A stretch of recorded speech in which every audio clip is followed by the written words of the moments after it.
Welcome to the channel. I love making these videos, even though they don't perform well. That's not the point. 2 links down below, as always, to credit where I'm getting my information from. In this case, once again, being IGN. The short of it is really simple.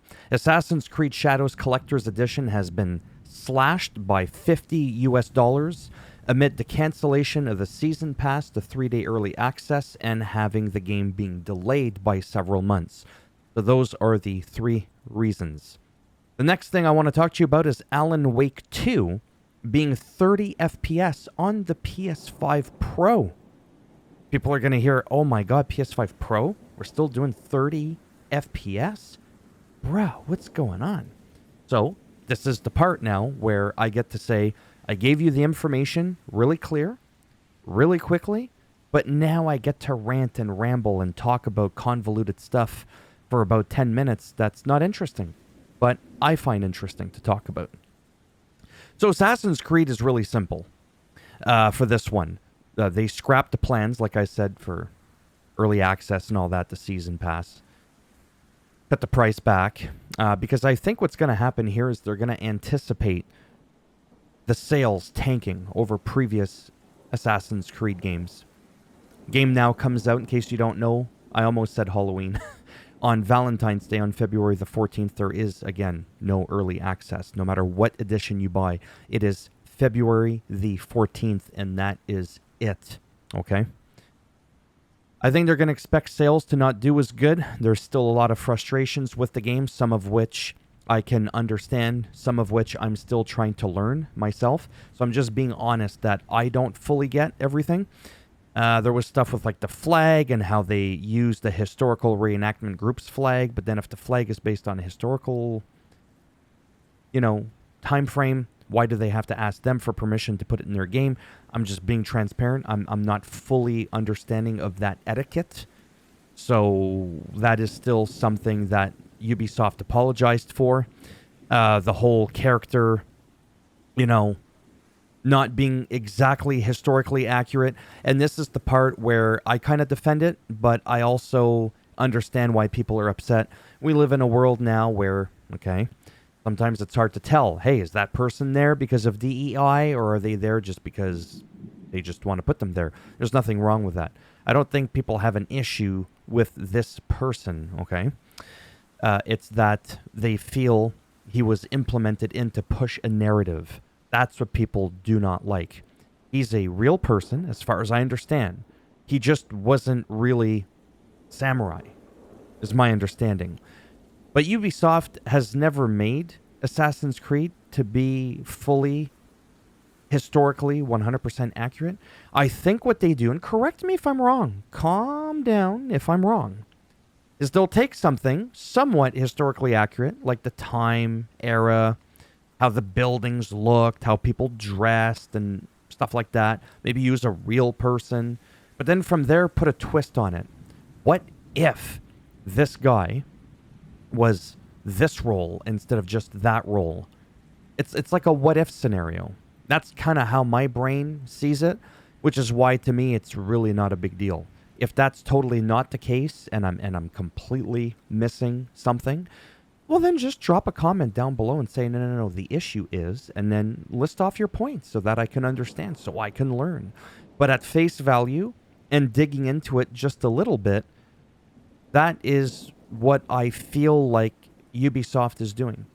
They're putting their own spin on some elements of what they're working with, which is going to have some historical accuracies. Okay? So clarify that for me if I'm wrong. Now, this one, we need to calm down, because really quick, I get it. PS5 Pro, 30 FPS, OMG. OMFG. Yeah. It's simple. So, there's still a 60 FPS version that is 4K. It's going to be on par with the base PS5 quality mode, and that one is going to run at 60 FPS. They're just taking it, Alan Wake 2, the big hefty behemoth, and they're pushing it even further, but by doing so have to lock it at 30 FPS. This is a game that requires a an RTX 4080 for good performance with ray tracing cranked up. So I'm actually okay with this because, again, as it states, performance mode does get some big boosts. So this one I am now going to narrate, and I'm not going to put it in my own words. I've already talked about it. I already put it in my own words. Now I'm going to plagiarize the shit out of this article written by Kat Bailey, but clearly you can tell that I'm giving her credit because you're reading it with me. I'm not pretending these are my own words. And I quote, Remedy Games details its approach on Alan Wake 2's PS5 Pro update in a new post on its official site, explaining that quality mode will add ray tracing, but at the expense of running at 30 FPS. However, there is a patch that will be included to have big improvements to performance mode. According to the official post, Alan Wake 2's quality mode on the PS5 Pro will run at 30 FPS with ray tracing while outputting native 4K. Its render resolution will be 2176 by 1224. In some ways, it's not surprising, again, given Alan Wake 2's beefy, hefty, enormous, gigantuous PC requirements. I did a little overemphasis there. Which recommended at least an RTX 4080, as I stated, for even good performance with ray tracing up. That said, there's still a meaningful amount of improvements to be found on the PS5 Pro version without having to sacrifice frame rate. Among other things, Remedy promises significantly higher output resolution, again, like I mentioned here, roughly on par with the base PS5's quality mode, pushing the resolution to 4K, aligning it with Sony's overall sales pitch for the console. It also includes overall improvements to stability, fog, volumetric lighting, and shadow accuracy. They did multiple experiments, including upgrading the 60 FPS performance mode output from 1440p to full 4K and adding that PSSR, Sony's AI-based upscaling technology method, which positively impacted image crispness, helps if I could speak properly, and stability under motion. Remedy explained. Increasing this internal rendering resolution, they say, consumes a lot of processing power no matter how powerful your hardware is. However, in their experiment, even putting all of the added power to increased rendering resolution provided a barely noticeable difference in output image of its quality. So adding more pixels to gain visual quality is not straightforward with the new AI-based upscaling methods. Remedy's post goes on to detail the ways that the console version incorporates ray tracing as well as its cost, noting how each ray must be traced and its hit evaluated and shaded. So there you go, okay? Because that was probably a lot better written than what I could just ramble off the top of my head there, okay, with just like 30 seconds of me skimming through the article earlier.